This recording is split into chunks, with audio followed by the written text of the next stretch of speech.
Ya, selamat pagi, eh, Gede Susila Dharma dan Citra Yuliani. Selamat pagi, Pak.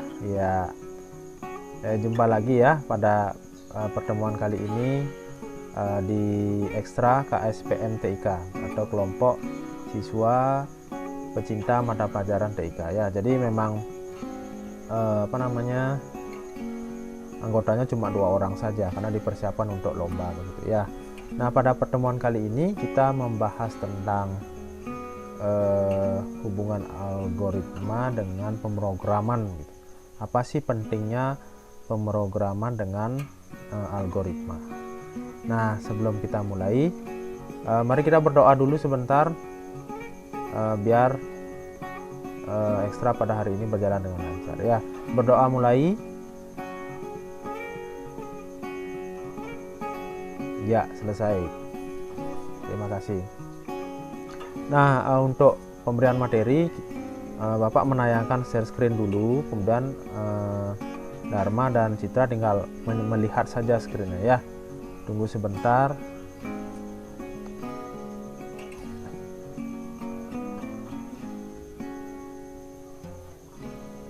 Iya. Gimana? Kelihatan Dharma dan Citra? Kelihatan, Pak. Ya, silakan diikuti aja dulu, tadi Bapak menjelaskan aja dulu ya. Iya, Pak. Baik. Oke, Dharma dan Citra, pada pagi ini kita belajar dulu mengenai pentingnya algoritma dalam pemrograman. Jadi ini sangat-sangat penting diketahui sebagai dasar sebelum kita belajar pemrograman lebih lanjut. Ya, jadi ini sama seperti sebuah teori begitu. Nah, apa sih algoritma? Jadi algoritma itu merupakan kumpulan perintah yang saling berkaitan untuk menyelesaikan suatu masalah. Jadi setiap permasalahan itu pasti ada solusi yang bisa dipecahkan melalui algoritma begitu ya. Kemudian penyusunan algoritma disesuaikan dengan logika.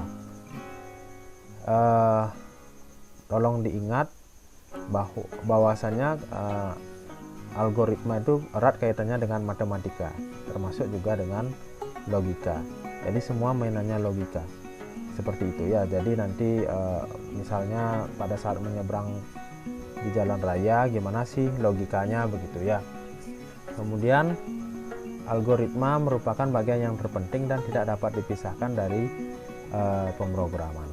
Pemrograman itu misalnya kita membuat sebuah program di mana di dalamnya terdapat sintak-sintak yang tersusun dengan memakai algoritma begitu. Jadi ini selalu ada kaitannya, sama seperti sebuah sistem gitu ya. Kemudian hal yang harus dipertimbangkan untuk membuat algoritma, yang pertama algoritma itu harus benar. Benar itu artinya sesuai begitu ya. Algoritma harus memberikan output yang bagus. Kemudian e-commerce atau elektronik perdagangan. Jadi bisnis, perdagangan online, jual beli online dan sebagainya itu termasuk ke dalam e-commerce. Ini juga membutuhkan algoritma dan pemrograman ya. Jadi di dalamnya nanti ada transaksi pembayaran, kemudian itu memakai ATM, kartu kredit dan sebagainya. Ya, semuanya itu juga terkait dengan algoritma dan pemrograman ya. Nah, kita lanjut dulu sebagai contoh sederhana. Misalnya algoritma seperti apa sih contohnya begitu ya. Kalau kita melihat ini ada tabung A yang berisi air, tabung B dan berisi minyak. Jadi ada pertanyaan seperti ini, bagaimanakah cara memindahkan air pada tabung A ke tabung B? Begitu sebaliknya tanpa adanya percampuran antara air dan minyak. Kalau logikanya Dharma gimana ya?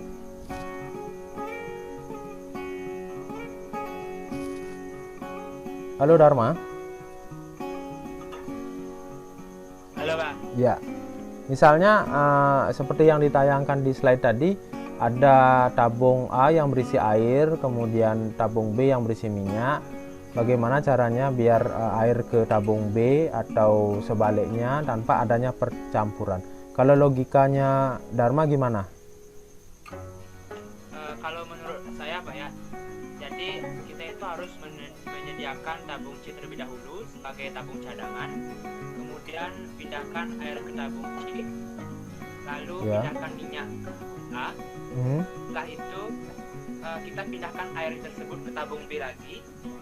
Dengan demikian air dan minyak itu nggak menyatu, Pak. Ya. Berarti logikanya Dharma sudah betul ya. Disediakan tabung tambahan, misalnya tabung C begitu ya tadi ya.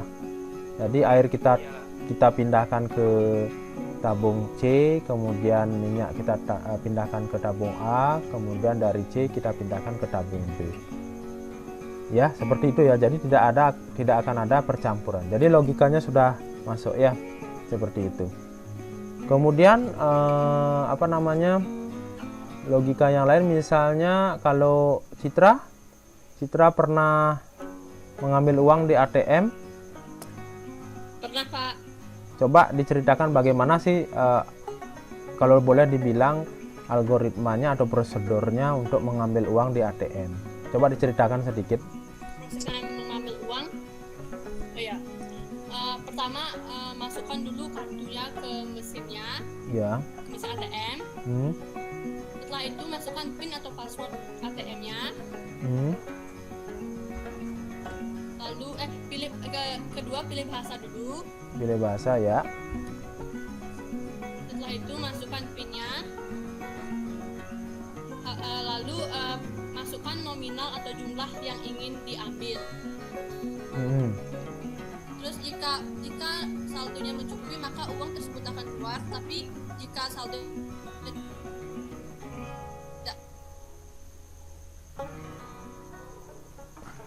Citra di mana biasanya mengambil uang? di BRI, Pak. Oh, yang di Busung Biu ya? Ya. Iya. Jadi sudah sesuai prosedurnya. Memang intinya di sana kan ada PIN ya. Jadi PIN-nya kalau cocok masuk.